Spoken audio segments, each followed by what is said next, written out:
Shalom, selamat pagi jemaat yang terkasih dalam Tuhan. Kita bertemu lagi dalam ibadah online GP Kris Kelapa Gading. Puji dan syukur pada saat ini kita masih diberikan kesempatan untuk beribadah bersama.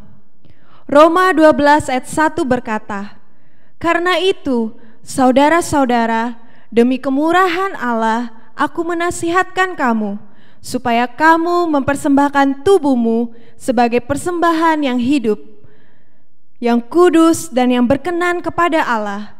Itu adalah ibadahmu yang sejati."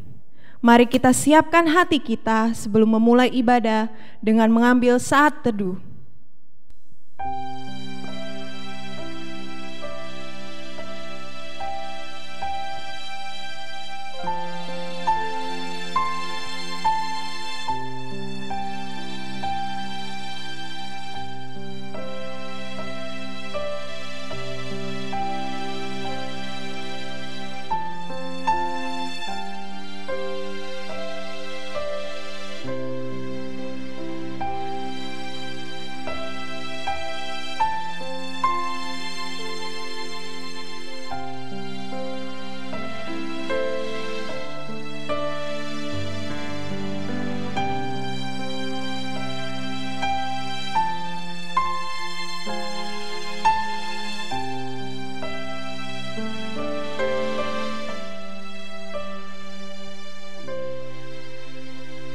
Efesus 5 ayat yang ke-19 dan 20 berkata, "Dan berkata-katalah seorang kepada yang lain dalam mazmur, kidung puji-pujian dan nyanyian rohani. Bernyanyilah dan bersoraklah bagi Tuhan dengan segenap hati. Ucapkanlah syukur senantiasa atas segala sesuatu dalam nama Tuhan kita, Yesus Kristus, kepada Allah dan Bapa kita." Kita mau menyanyi dan bersorak baginya.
Semuanya ku kasihi Engkau Tuhan.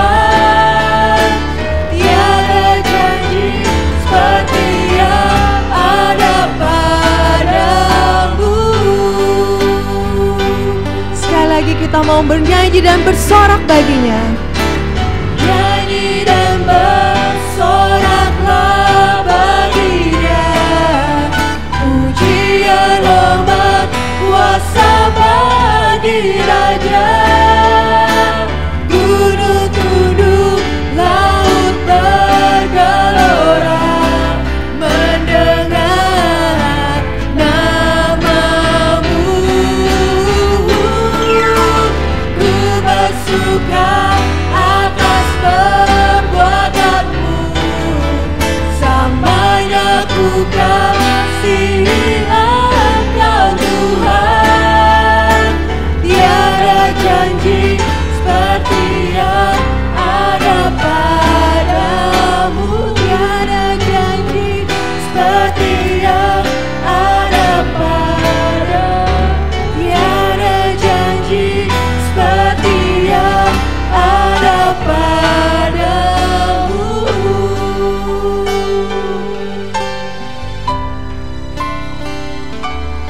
Mari kita masuk dalam doa pembukaan. Ya Tuhan, hanya Engkaulah yang layak kami sembah dan kami puji. Kami mau bernyanyi dan bersorak hanya bagi nama-Mu ya Tuhan, yaitu Tuhan Yesus Kristus. Kami memohon ya Tuhan kepadamu, kiranya Engkau memberkati ibadah kami pada hari ini. Kiranya kami boleh berelasi dengan Engkau, pribadi lepas pribadi. Kami mau menyembah Engkau melalui ibadah ini. Kami mau memuji Engkau. Terlebih khusus kami mau mendengarkan kebenaran firman Tuhan melalui ibadah hari ini. Biarlah ya Tuhan, Engkau layakkan setiap kami. Engkau sucikan, kuduskan setiap kami. Biarlah melalui ibadah yang kami lakukan dapat berkenan di hadapan-Mu ya Tuhan. Engkau berkati dan pimpinlah ya Tuhan. Biarlah Roh Kudus-Mu memimpin segala acara ibadah kami ini dari awal hingga selesai. Terpujilah nama-Mu, hanya di dalam nama Tuhan Yesus kami berdoa. Haleluya, amin.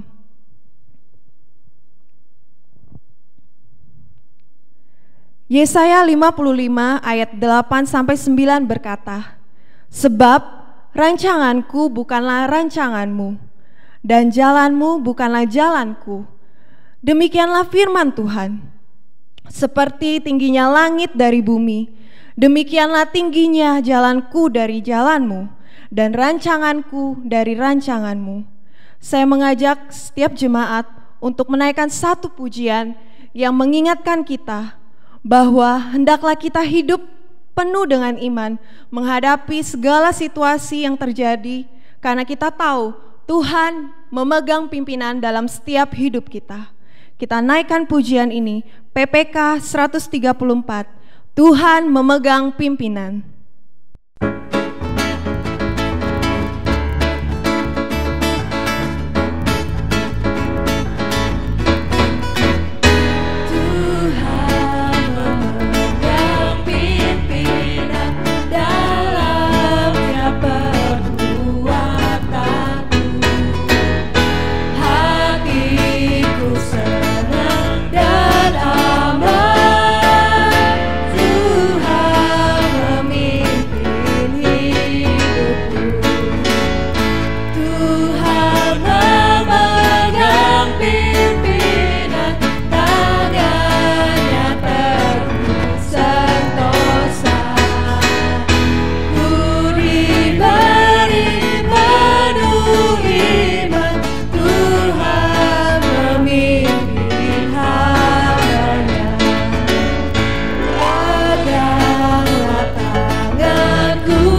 saja.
Mazmur 84 ayat 11 berkata, sebab lebih baik 1 hari di pelataranmu daripada 1000 hari di tempat lain. Lebih baik berdiri di ambang pintu rumah Allahku daripada diam di kemah-kemah orang fasik. Marilah pada hari ini kita mempersiapkan hati kita untuk menerima kebenaran firman Tuhan yang akan disampaikan oleh hambanya. Kita menaikkan pujian, satu hal yang kurindu.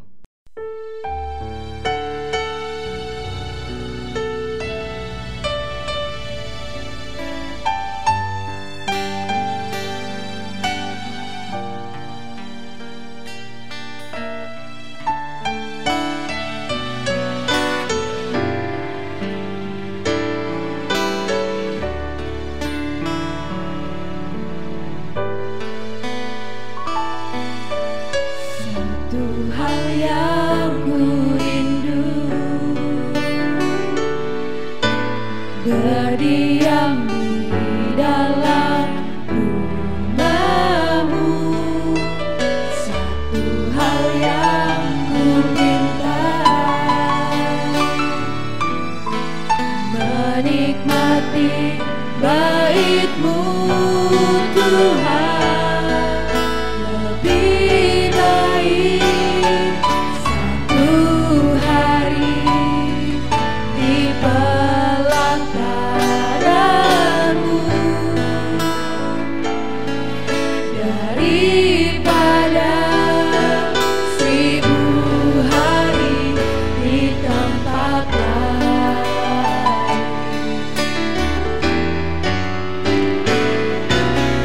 Memuji-Mu, menyembah-Mu, Kau Allah yang hidup, dan menikmati semua kemurahan-Mu.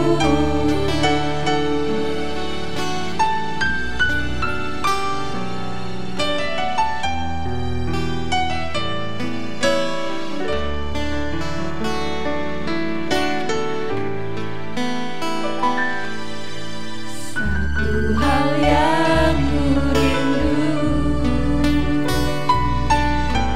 berdiam di dalam rumah-Mu.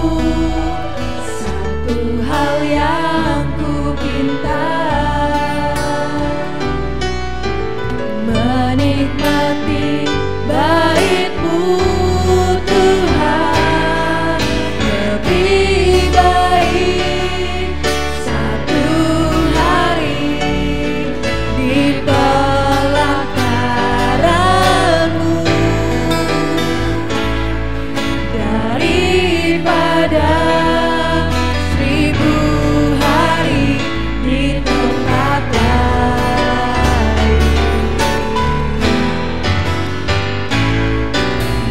Memuji-Mu, menyembah-Mu, Kau Allah yang hidup, dan menikmati semua kemurahan-Mu.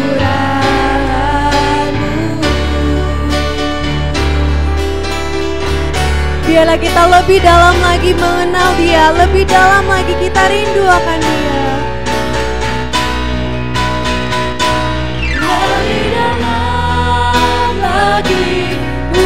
rindukan Tuhan lebih dari segala yang ada. Lebih dalam lagi ku cinta Kau Yesus, ku mengasihimu. Katakan lebih dalam lagi. Lebih dalam lagi ku rindukan Tuhan lebih dari segala yang ada.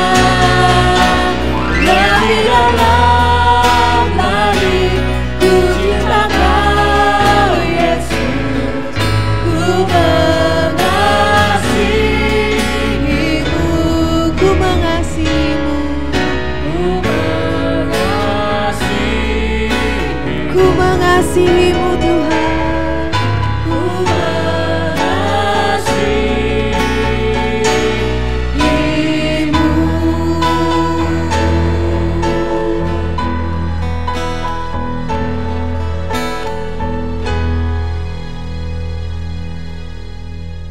Kami bersyukur ya Tuhan, karena kami boleh ada sebagaimana adanya kami sampai hari ini. Semua karena kasih-Mu, semua karena kesetiaan-Mu dan kebaikan-Mu. Karena itu Tuhan, tidak ada alasan bagi kami untuk tidak mengasihi-Mu, sebab Engkau telah lebih dulu mengasihi kami.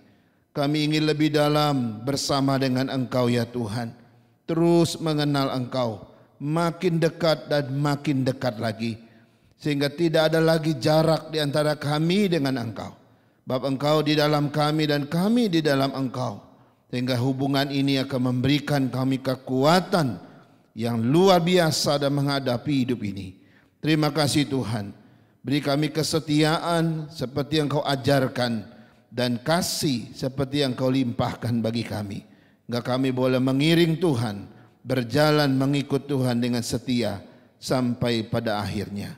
Terima kasih Bapa, berkati firman Tuhan yang akan kami dengarkan. Biarlah kebenaran-Mu menuntun kami ke dalam jalan-jalan-Mu, sehingga kami tidak tersesat lagi di dunia ini. Tapi kami akan menuju kepada satu destinasi, yaitu Yesus sebagai Tuhan dan Juru Selamat kami. Berkatilah firman-Mu, jadikan ini kekuatan bagi kami. Dalam nama Tuhan Yesus kami berdoa. Amin. Baik jemaat Tuhan, mari kita akan membuka firman Tuhan. Kita lanjutkan firman Tuhan yang sudah kita renungkan dari Kisah Para Rasul pasal 4 ayat 7 sampai yang ke-12. Saya akan membacakannya, mohon Bapak Ibu menyimaknya. Demikian firman Tuhan, Kisah Rasul 4 ayat 7 sampai 12. Lalu Petrus dan Yohanes dihadapkan kepada sidang itu dan mulai diperiksa dengan pertanyaan ini. Dengan kuasa manakah atau dalam nama siapakah kamu bertindak demikian? Maka jawab Petrus penuh dengan Roh Kudus, hai pemimpin-pemimpin umat dan tua-tua, jika kami sekarang harus diperiksa karena suatu kebajikan kepada seorang sakit dan harus menerangkan dengan kuasa manakah orang itu disembuhkan, maka ketahuilah oleh kamu sekalian dan oleh seluruh umat Israel bahwa dalam nama Yesus Kristus, orang Nazaret yang telah kamu salibkan tetapi yang telah dibangkitkan Allah dari antara orang mati, bahwa oleh karena Yesus itulah orang ini berdiri dengan sehat sekarang di depan kamu.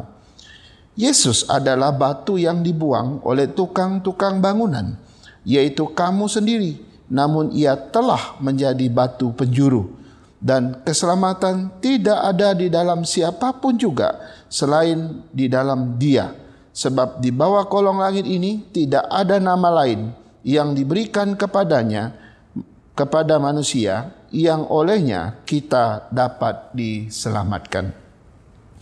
Saudara-saudara sekalian, kita akan melihat kembali tema kita, itu kontroversi nama Yesus. Ya, kita sudah selesai seri 1, seri 2, ada 4 poin sudah kita lihat. Hari ini kita akan lihat kontroversi yang ketiga, dan kita akan lihat 2 poin juga hari ini. Ya, sekali lagi saya mau katakan bahwa kontroversi nama Yesus itu adalah berbicara pertentangan tentang Yesus, perdebatan tentang Yesus. Dan perdebatan tentang Yesus itu tidak hanya terjadi pada zaman Alkitab, tetapi juga terjadi sampai hari ini. Sehingga dunia sangat melihat Yesus itu sebagai sosok yang sangat kontroversi bagi mereka. Sehingga kontroversi tentang Yesus ini dipercayai baru akan selesai kalau Yesus sudah datang.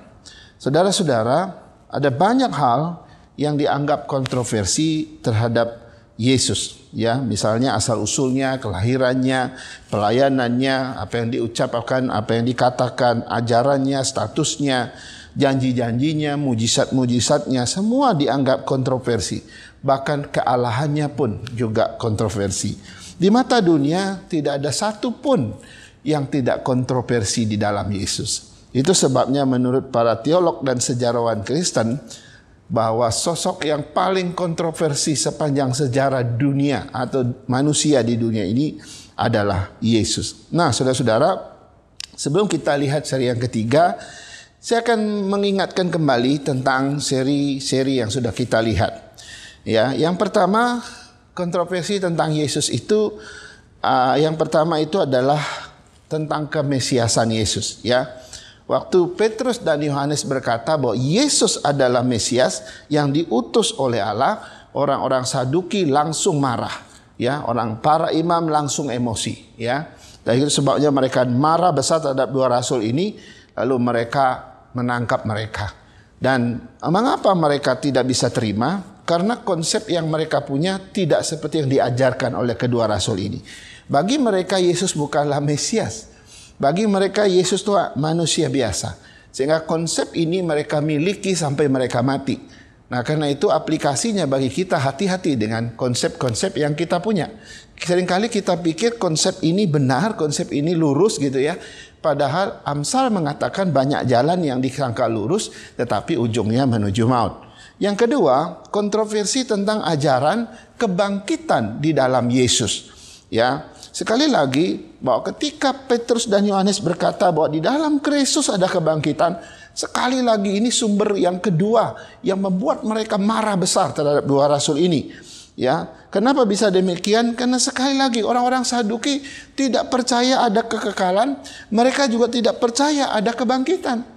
Karena itu ketika mereka mengajarkan ada kebangkitan dalam Kristus, ini ajaran yang palsu, ini ajaran sesat bagi mereka.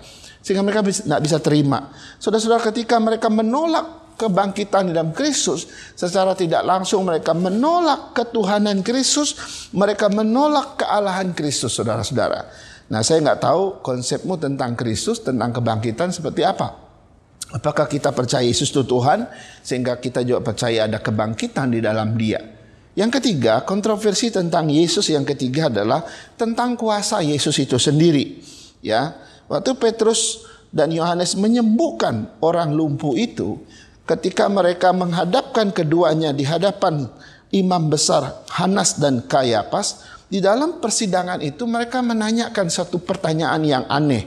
Pertanyaan itu adalah, dengan kuasa manakah atau dalam nama siapakah kamu bertindak demikian? Wah, saudara-saudara, mengapa mereka bertanya demikian? Karena pada zaman itu mujizat hanya dilakukan atas nama Allah atau atas nama Beelzebul atau yang disebut dengan iblis atau setan. Hanya dua ini. Ya, segala mujizat terjadi pada zaman dulu.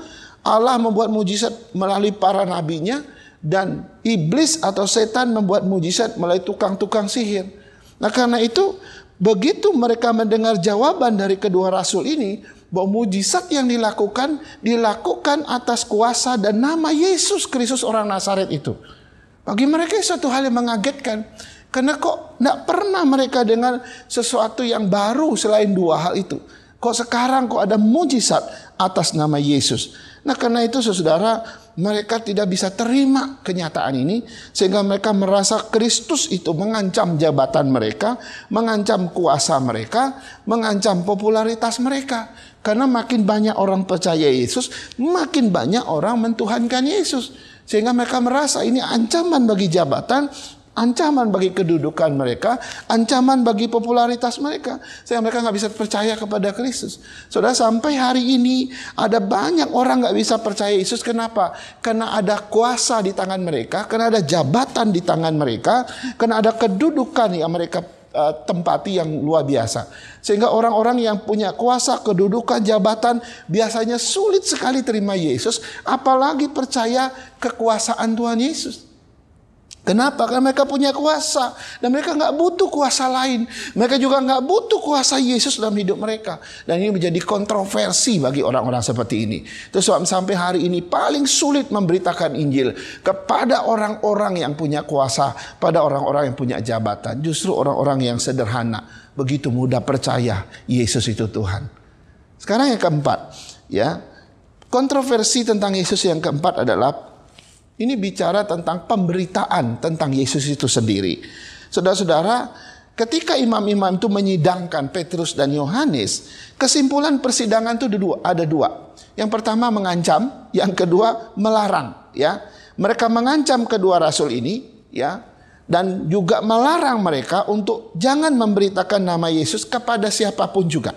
Saudara-saudara, biasanya kalau orang yang sudah kalah lalu dia masih merasa superior, biasanya orang kalau kalah nggak bisa terima kekalahan itu, lalu ujung-ujungnya mereka akan mengancam dan melarang atau membuat kekerasan. Ini orang yang nggak terima kekalahan. Karena waktu itu mereka sudah nggak bisa membantah kedua rasul ini, mereka juga nggak bisa menghalangi lagi. Kenapa? Karena banyak orang percaya dan bukti orang yang sembuh itu lebih dari 40 tahun orangnya dan sembuh kembali atas nama Yesus. Tapi saudara-saudara, akhirnya mereka melarang, mereka mengancam kedua rasul ini. Sekali lagi, kenapa? Karena mereka tidak bisa menerima kuasa Yesus atau nama Yesus, apalagi akhirnya pemberitaan tentang Yesus. Mereka takut sekali kalau Yesus terus diberitakan, maka seluruh umat Israel bisa percaya. Wah, itu gawat bagi mereka. Itu ancaman bagi kedudukan mereka. Orang tidak lagi mencari mereka, orang akan terus mencari nama Yesus. Nah, saudara-saudara sekalian, inilah yang menjadi kebodohan bagi mereka. Kenapa? Karena mereka akhirnya melawan Tuhan. Mereka akhirnya mengatakan Yesus jangan diberitakan dan mereka mengancam kedua rasul ini. Tapi tahukah kita bahwa yang mereka lawan bukanlah manusia biasa. Yang mereka lawan adalah Yesus yang adalah Allah itu sendiri. Sampai hari ini nama Yesus terkenal, populer, dan semua orang tahu siapa Yesus. Ya, bahwa dia adalah Tuhan umat orang percaya. Ya, tetapi di manakah para imam itu? Di manakah para orang Saduki itu? Sudah tidak ada lagi. Nah, saudara-saudara sekalian, kita sudah melihat 5 poin dari seri 1 dan seri 2. Nah, sekarang kita masuk di dalam seri 3 hari ini, yaitu ada poin ke-5 dan poin ke-6. Nah, saudara-saudara sekalian, kontroversi yang kelima tentang Yesus adalah berbicara tentang nilai Kristus itu sendiri. Saya akan baca ayat yang ke-11. Ayat yang 11 berkatakan begini. Yesus adalah batu yang dibuang oleh tukang-tukang bangunan, yaitu kamu sendiri, namun ia telah menjadi batu penjuru. Saudara-saudara, ayat ini adalah jawaban Petrus dan Yohanes ketika mereka bersaksi di hadapan imam besar yang mengadili mereka. Nah, yang menarik saudara, ucapan Petrus ini diucapkan secara puitis ya, di mana Yesus diumpamakan seperti batu yang dibuang. Oke. Yang menarik adalah pernyataan Petrus yang mengatakan bahwa batu yang dibuang itu justru jadi batu penjuru. Wah, apa ini ya? Karena itu sebelum kita memahami hal ini atau untuk kita memahami apa artinya batu penjuru, kita harus mengerti dulu definisinya. Apa itu batu penjuru? Saudara, batu penjuru itu mengandung 2 hal. Yang pertama, batu yang dibuang itu adalah Yesus Kristus ya, karena ada batu yang dibuang, oke? Hal ini menyatakan bahwa Yesus adalah orang yang tertolak, Yesus adalah orang yang tersingkirkan, Yesus adalah orang yang dibuang atau yang tidak diterima kehadirannya. Itulah makna batu yang dibuang. Kemudian tukang-tukang bangunan yang membuang batu itu adalah bangsa Israel sendiri, yaitu mereka-mereka yang mengadili dua rasul ini pada waktu itu. Kenapa mereka membuang batu itu? Karena mereka membenci Yesus, mereka menolak Yesus, mereka menyingkirkan Yesus dari hidup mereka, dari bangsa Israel, dan mereka membuang Yesus. Nah, pertanyaannya, kenapa mereka menolak Yesus, menyingkirkan Yesus, dan membuang Yesus? Itu karena mereka menganggap Yesus sama sekali tidak bernilai bagi mereka. Yesus sama sekali tidak berharga bagi mereka. Di mata mereka, Yesus itu bukan siapa-siapa. Yesus itu hanya manusia biasa. Yesus itu seorang pemberontak. Bahkan mereka menuduh dia, Yesus itu pembuat onar, saudara-saudara. Ya, jadi batu itu harus dibuang karena dianggap tidak berguna, tidak bernilai sama sekali. Nah, saudara-saudara, sampai hari ini masih banyak orang yang menganggap Yesus itu sampah loh. Ya, masih banyak orang sampai hari ini yang menganggap Yesus itu nggak berguna bagi mereka. Masih banyak orang yang menganggap Yesus itu pembohong, sok mau jadi Allah. Ya, ngaku-ngaku jadi Tuhan, nggak layak untuk dipercayai. Begitu sadisnya orang-orang menolak Yesus, menyingkirkan Yesus. Ya, kenapa? Karena mereka nggak menganggap Yesus itu bernilai sama sekali. Itu sebabnya mereka membuang dia. Kalau perlu disingkirkan, ditolak, dihina, dan akhirnya disiksa oleh mereka. Nah, saya nggak tahu sikap dan pendapat saudara tentang Yesus.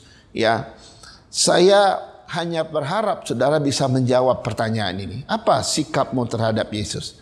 Apakah Yesus itu seorang yang berharga bagi saudara, sangat bernilai bagi saudara?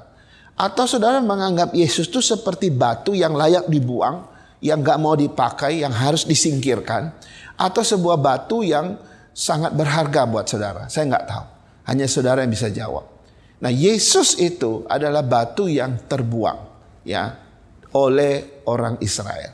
Tapi yang menarik adalah yang dikatakan dalam pernyataan berikutnya, bahwa ternyata batu yang dibuang itu telah diubah Tuhan menjadi batu penjuru.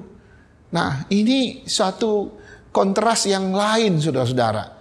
Di satu sisi Yesus itu terbuang, dia itu seperti batu yang terbuang, ditolak oleh bangsanya. Tapi satu sisi Tuhan ubah batu yang terbuang itu atau batu buangan itu menjadi batu penjuru. Nah, ini yang saya mau jelaskan buat kita. Apa itu batu penjuru? Ya, batu penjuru itu sebenarnya kalau di dalam definisinya pada waktu itu adalah pondasi utama sebuah bangunan. Kalau orang mau mendirikan satu bangunan di Israel sana, di bawah bangunan itu mesti diletakkan satu batu besar yang disebut dengan batu penjuru. Dan batu besar inilah yang menjadi pondasi utama daripada bangunan, misalnya rumah, gedung, dan sebagainya. Nah, batu penjuru itu berfungsi sebagai dasar yang teguh, ya. Kemudian sebagai dasar untuk menopang semua beban, seluruh beban yang ada di dalam rumah itu. Batu itu seperti yang penopang yang sangat kuat, ya, sehingga pondasinya nggak akan pernah bergeser atau retak. Kenapa? Karena ada batu penjuru yang menopang semua beban rumah itu. Nah, jika batu penjuru itu dicabut, ya, batu penjuru itu dicabut, maka rumah itu pasti roboh. Karena untuk mengeluarkannya itu akan menghancurkan semua rumah itu. Ini yang pertama. Batu penjuru yang kedua itu berfungsi sebagai pengikat. Ya, pengertian batu penjuru yang kedua adalah berfungsi sebagai pengikat dari semua sisi bangunan, ya. Dari semua sisi bangunan itu terhubung ke batu penjuru itu, dan itu menjadi berfungsi sebagai pengikat dari semua sisi, ya. Sehingga apa? Batu penjuru ini menjadi sesuatu yang mempersatukan semua sisi sehingga tidak mudah untuk dirobohkan. Dan selain itu, batu penjuru juga menjadi patokan atau pedoman untuk kelurusan, ya, dari semua bangunan sehingga bangunan itu menjadi simetris, saudara-saudara. Kalau tidak ada batu penjuru, kadang-kadang bangunan itu bisa belok kanan belok kiri gitu, ya. atau melengkung dan sebagainya. Tapi dengan adanya batu penjuru itu jadi patokan atau pedoman untuk kelurusan ya sesuatu sisi dan sisi yang lain, sehingga bangunan itu menjadi simetris dan sangat kuat. Nah, saudara-saudara, apa makna dari semua pengertian batu penjuru itu? Yang dimaksud dengan batu penjuru itu adalah Yesus sendiri, saudara. Ia adalah dasar penopang yang teguh bagi kehidupan dan bagi iman setiap orang percaya. Itulah Yesus. Ya, Yesaya 28 ayat 16 berkata demikian. Beginilah firman Tuhan Allah. Sesungguhnya aku meletakkan sebagai dasar di Sion sebuah batu. Batu yang teruji, sebuah batu penjuru yang mahal, suatu dasar yang teguh. Siapa yang percaya tidak akan gelisah. Saudara-saudara, ini adalah nubuatan Nabi Yesaya tentang Yesus yang nanti akan menjadi batu penjuru, batu yang teruji, batu penjuru yang mahal, batu yang kuat, yang kokoh. Dan siapa yang percaya kepadanya tidak akan gelisah, dia akan aman. Ya, kalau orang berdiri di atas batu yang kuat, dia rasa aman. Kenapa? Karena batu itu nggak mungkin bergeser atau retak dan sebagainya. Nah, Yesus sebagai batu penjuru, orang tinggal di atasnya begitu aman, dia nggak gelisah. Saudara, menarik ya. Kemudian ayat yang di dalam Yesaya tadi, nubuatan Yesaya tadi, dikutip oleh Petrus. Itu di dalam 1 Petrus 2 ayat 6. Demikian ayat itu. Sebab ada tertulis dalam kitab suci, kata Petrus, dia mengutip Yesaya tadi. Sesungguhnya aku meletakkan di Sion sebuah batu yang terpilih, sebuah batu penjuru yang mahal, dan siapa yang percaya kepadanya tidak akan dipermalukan. Wah, saudara, waktu saya baca bagian ini luar biasa. Ketika Yesus jadi batu penjuru, menjadi batu dasar yang teguh bagi kita, maka ketika engkau percaya kepada batu itu, maka engkau tidak akan dipermalukan. Ketika engkau percaya Yesus sebagai Tuhan Juru Selamat, engkau tidak akan dipermalukan. Saudara-saudara, dikatakan bahwa dari 2 ayat ini ya, apa yang menjadi kesimpulan? Bahwa Yesus itu adalah batu penjuru yang mahal. Kenapa Yesus disebut batu penjuru yang mahal? Karena dia telah menebus kita dengan harga yang mahal, yaitu dengan darahnya sendiri, dengan tubuhnya sendiri. Dia hancurkan tubuhnya, dia tumpahkan darahnya demi menghapus dan menyucikan dosa-dosa kita. Sehingga batu penjuru ini menjadi dasar penopang iman kita. Dan itu disebut batu yang sangat mahal. Kenapa? Karena harganya nggak mungkin kita beli, saudara-saudara. Yang kedua, dari ayat ini katakan Yesus juga batu yang teruji. Kenapa disebut teruji? Karena ia tidak lagi lekang dimakan waktu, tetapi dia bersifat kekal selama-lamanya. Sekali engkau percaya kepada batu yang teruji ini, maka engkau akan ada di dalam kekekalan. Karena batu itu begitu keras sifatnya dan sangat tahan lama. Dan di Yesus adalah simbol dari kekekalan itu. Batu ini adalah simbol dari kekekalan. Sehingga disebut batu yang teruji. Tidak akan lekang dimakan waktu, tetapi engkau akan ada di dalam kekekalan sampai bertemu dengan Tuhan. Yang menarik sekali. Dan yang ketiga, Yesus dikatakan batu yang terpilih juga. Kenapa? Karena Yesus satu-satunya anak tunggal Bapa yang Tuhan Allah pilih untuk turun ke dunia ini untuk menyelesaikan dosa-dosa kita. Yesus adalah anak yang terpilih, anak tunggal Bapa yang terpilih, satu-satunya yang Tuhan utus untuk menyelamatkan engkau dan menyelamatkan saya. Saudara-saudara, selain itu, kita mendengar dengan jelas Yesaya mengatakan, siapa yang percaya kepadanya tidak akan gelisah, dan engkau akan tinggal aman. Kemudian Petrus berkata hal yang sama, siapa yang percaya kepadanya tidak akan dipermalukan. Suatu saat ketika seluruh manusia itu diadili di hadapan Tuhan, saudara-saudara, dia akan menjadi pembela engkau di situ. Dia akan mengakui engkau adalah anak-anaknya, sehingga engkau tidak dipermalukan. Ya, Ketika engkau diadili suatu ketika waktu Tuhan sudah datang, Tuhan Yesus akan berdiri sebagai pembela. Dia akan mengaku engkau sebagai umatnya, sebab engkau pun mengaku dia sebagai Tuhanmu. Karena itu engkau tidak akan dipermalukan. Nah, ini batu yang luar biasa.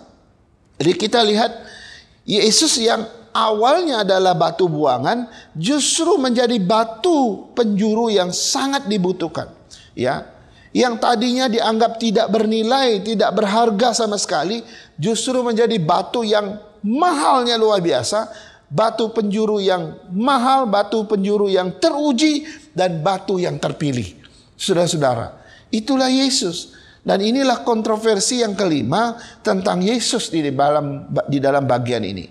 Sehingga apa yang kita lihat, Yesus adalah batu buangan yang kemudian menjadi batu penjuru. Dialah batu yang kau butuhkan di dalam kekekalan nanti. Saudara, yang keenam. Kontroversi yang keenam adalah kontroversi tentang nama Yesus sebagai juru selamat. Ya, ini kontroversi yang keenam, yaitu kontroversi tentang nama Yesus sebagai juru selamat. Mari kita baca ayat 12. Ayat 12 menyebutkan begini. Dan keselamatan tidak ada di dalam siapapun juga selain di dalam Dia, sebab di bawah kolong langit ini tidak ada nama lain yang diberikan kepada manusia yang olehnya kita dapat diselamatkan. Saudara-saudara, pernyataan Petrus dan Yohanes ini adalah sebuah pernyataan yang sangat clear tentang siapa Yesus. Ya, pernyataan Petrus dan Yohanes ini adalah sebuah pernyataan yang sangat clear, ya, tentang siapa Yesus itu. Pernyataan ini sebenarnya menyatakan dua hal dengan tegas. Yang pertama adalah Yesus itu adalah juru selamat. Ini isi pernyataan pertama. Ya, Yesus itu adalah juru selamat. Itu sebabnya Yesus berkata, "Akulah jalan, kebenaran, dan hidup. Tidak ada seorang pun yang bisa sampai kepada Bapa kalau tidak melalui aku." Jadi Yesus adalah juru selamat. Ini isi pernyataan yang pertama. Isi pernyataan yang kedua adalah Yesus itu adalah satu-satunya juru selamat. Ya. Tidak ada dua, yang kedua dan yang ketiga nggak ada, ya. Tidak ada yang lain maksudnya.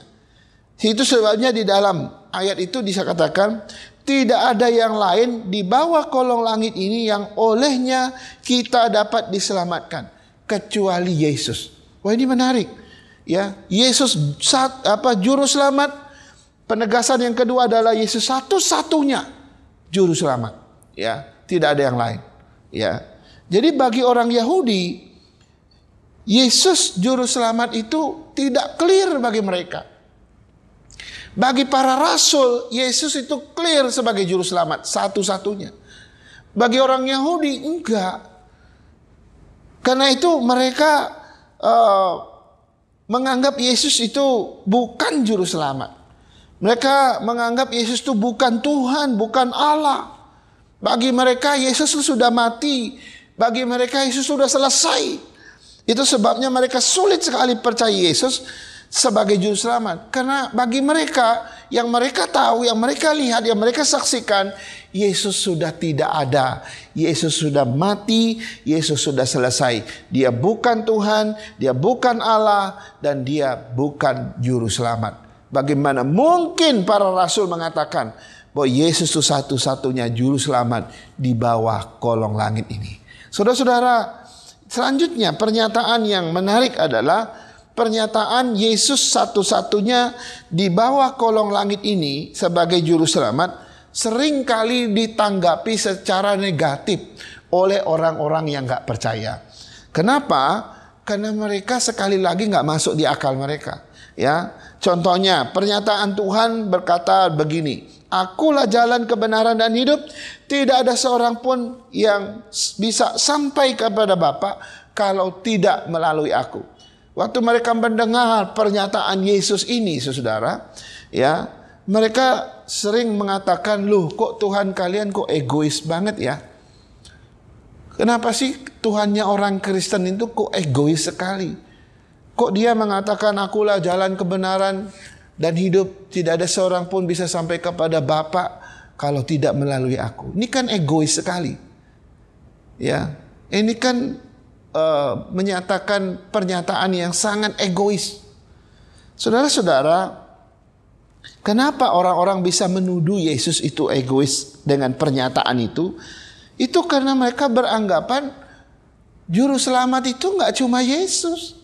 Masih ada penyelamat-penyelamat yang lain kok. Masih ada juru selamat yang lain kok.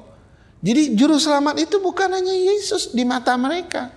Karena itu ketika Yesus bilang akulah jalan kebenaran dan hidup, tidak ada seorang sampai kepada Bapa kalau tidak melalui aku. Nah, ini orang egois sekali. Mereka menuduh Yesus itu egois. Kemudian mereka rasa bahwa bukan hanya Yesus, masih banyak penyelamat yang lain. Di agama-agama yang lain masih ada kok juru selamat yang lain. Sehingga ini membuat mereka merasa kontroversi sekali dengan apa yang disebut Yesus satu-satunya juru selamat. Nah, saudara-saudara, kebenarannya adalah Yesus menyatakan satu pernyataan yang egois itu memang benar. Karena dia satu-satunya juru selamat. Dan dia adalah Tuhan. Ketika Yesus berkata, akulah jalan kebenaran dan hidup, tidak ada seorang pun sampai kepada Bapa kalau tidak melalui aku. Itu benar karena dia adalah Allah. Dan dia satu-satunya juru selamat. Gak ada yang lain di bawah kolong langit ini. Berbeda kalau saya mengatakan bahwa akulah jalan kebenaran dan hidup, tidak ada seorang pun sampai kepada Bapa kalau tidak melalui aku. Maka orang pasti gak percaya. Kenapa? Karena saya manusia. Jadi kalau manusia mengatakan kalimat yang egois seperti ini, betul itu egois. Tapi kalau Kristus yang adalah Allah dan satu-satunya juru selamat, Alkitab yang mengatakan kalimat yang demikian, dia layak untuk mengatakannya. Ya. Karena dia satu-satunya juru selamat. Saudara-saudara sekalian, masih banyak orang yang belum clear dengan pernyataan Yesus ini. Ya. Mereka belum clear kalau Yesus itu satu-satunya juru selamat di bawah kolong langit. Bagi mereka masih banyak juru selamat yang lain. Sehingga banyak orang tidak bisa terima Yesus sebagai satu-satunya juru selamat bagi mereka. Saudara, bagi mereka susah percaya. Tapi bagi kita bersyukur karena pernyataan Yesus satu-satunya juru selamat itu clear bagi saya dan clear juga bagi saudara yang percaya kepadanya. Kita semua telah menerima Yesus bukan sebagai Tuhan dan Juru Selamat kita. Ya. Tetapi bagi engkau, bagi saudara yang belum terima Yesus sebagai Tuhan dan Juru Selamat, saya mau mengundang saudara agar saudara terima Yesus sebagai Tuhan dan Juru Selamat pribadimu satu-satunya sebelum terlambat. Ini pernyataan yang clear oleh kitab suci. Dan betapa bodohnya kita, pernyataan yang clear ini kau lewatkan begitu saja. Suatu saat kau akan menyesali dan waktu itu kau mungkin sudah terlambat. Percayalah dan terimalah Yesus sebagai Tuhan dan Juru Selamatmu secara pribadi dan satu-satunya. Tuhan Yesus memberkati. Mari kita berdoa. Kami bersyukur dan berterima kasih ya Tuhan. Karena akhirnya kami boleh memahami bahwa Yesus adalah batu buangan di mata manusia tidak bernilai, tapi telah menjadi batu penjuru yang sangat mahal, yang teruji dan yang terpilih.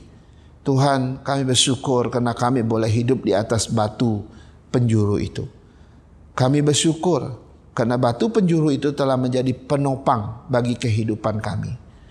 Dan kami juga bersyukur karena di bawah kolong langit ini hanya Yesus satu-satunya juru selamat. Inilah pernyataan yang clear yang dinyatakan oleh Alkitab kepada kami. Dan kami pun juga bersyukur karena kami boleh menerima Dia sebagai Tuhan dan juru selamat kami. Di luar sana ada banyak orang yang belum clear dengan pernyataan ini. Mereka mungkin masih meragukan siapa Yesus.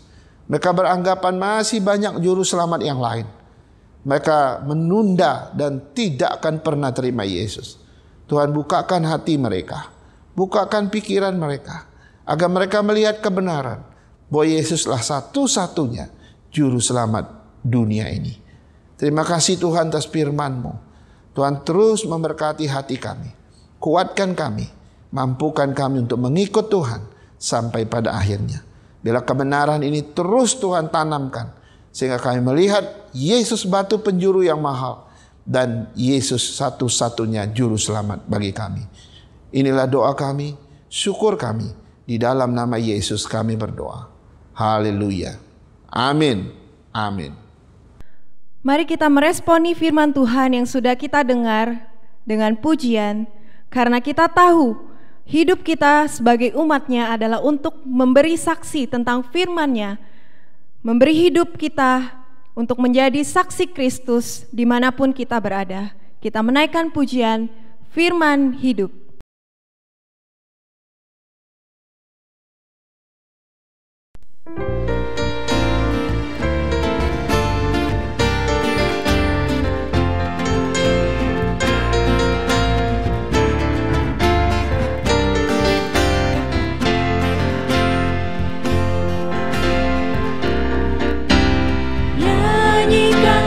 Pujian tentang firman hidup, nyatakanlah keindahan dari firman hidup. Firman hidup dan indah, kuatkanlah imanku. Firman indah, firman ajaib, firman memberi hidup. Firman indah, firman ajaib, firman memberi hidup. Kristus yang telah diurapi, memberi firman hidup. Orang berdosa dengarlah suara firman hidup, yang memberi kelepasan dan membawa ke surga. Firman indah, firman ajaib, firman memberi hidup. Firman indah, firman ajaib, firman memberi hidup. Musik saja.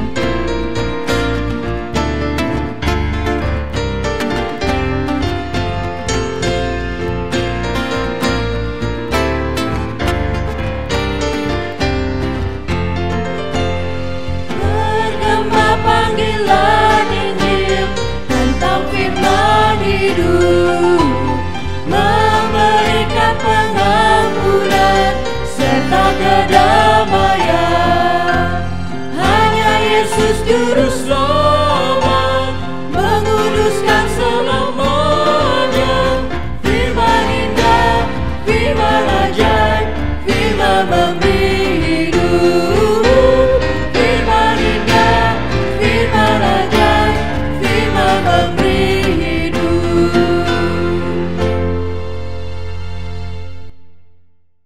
Baik Bapak Ibu, kita akan mengakhiri ibadah kita dengan pujian doksologi.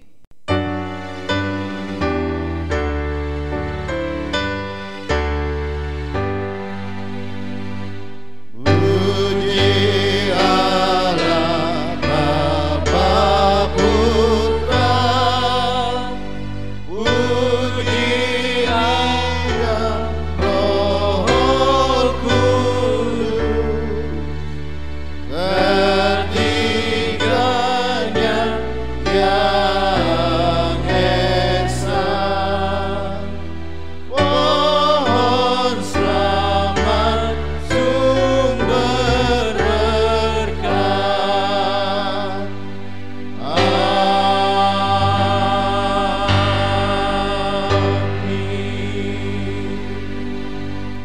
Jemaat Tuhan yang Tuhan Yesus kasihi, marilah kita kembali ke tempat kita sebagaimana biasa. Tapi kita menghadapi hidup ini dengan sungguh-sungguh menjadikan Yesus juru selamat kita. Dialah pemimpin hidup kita, dialah batu penjuru kita, dan terimalah berkat-Nya. Kiranya kasih dari Allah Bapa kita, anugerah dari Tuhan kita Yesus Kristus, penghiburan dan penyertaan dari Allah Rohul Kudus. Kiranya memimpin dan menyertai dan memelihara kita dari sekarang sampai selama-lamanya. Tuhan Yesus datang menjemput kita saleh-salehnya. Amin.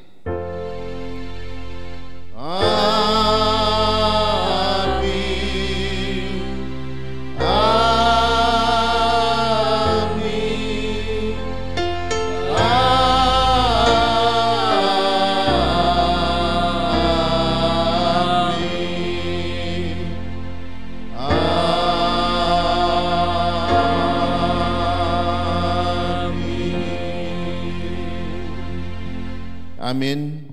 Ibadah kita selesai, saat teduh. Tuhan Yesus memberkati kita. Selamat bertemu kembali sampai hari Minggu yang akan datang.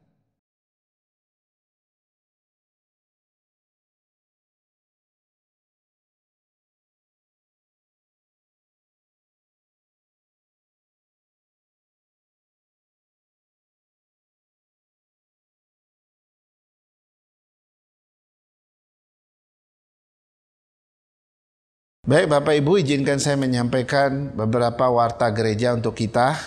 Yang pertama, kami ucapkan selamat hari Minggu, selamat beribadah kepada Tuhan. Kami berdoa supaya ibadah-ibadah kita memberikan penghiburan, kekuatan dan pertumbuhan iman kepada kita yang mengikutinya dengan setia. Terus kami juga terus memberitahukan jadwal-jadwal ibadah kita. Ada doa pada hari Kamis, khusus untuk Kamis besok ini adalah doa syafaat seperti biasa. Kemudian kalau Bapak Ibu punya bahan doa khusus, boleh menyampaikannya di form doa yang sudah disebarkan oleh diaken kita. Kemudian jangan lupa untuk anak-anak muda kita selalu ada persekutuan pemuda pada Sabtu malam pukul 19.00. Dan juga remaja sebelumnya itu pukul 17.30. Kemudian hari Minggu seperti biasa anak-anak sekolah minggu kita pukul 9 pagi. Ya, kita dukung anak-anak kita, bantu mereka untuk bangun. Ya, kalau mereka tidur terlalu malam sebelumnya, ingatkan mereka agar tidur cepat supaya besok pagi bisa bangun dengan baik dan bisa mengikuti persekutuan sekolah minggu secara online. Kemudian jam 10.30 ibadah umum. Biarlah Tuhan boleh menuntun kita kembali bersama keluarga untuk beribadah bersama-sama. Baik, kami juga mengucapkan terima kasih kepada Bapak Ibu yang dengan setia memberikan persembahan maupun perpuluhan kepada Tuhan. Bapak Ibu bisa terus memberikannya dengan iman yang Bapak Ibu punya dan bisa ditransfer langsung di rekening gereja di bawah ini. Kiranya Tuhan terus memberkati kita dalam situasi-situasi sekarang ini. Saya berharap kita jangan lemah, jangan khawatir, jangan takut. Bahwa situasi-situasi ini boleh saja mengancam kita, tetapi kita punya Tuhan yang melampaui segala hal itu. Tetap positif di dalam Tuhan dan beriman bahwa Tuhan memelihara kita semua. Demikian warta gereja untuk hari ini. Tuhan Yesus memberkati. Sampai ketemu minggu yang akan datang.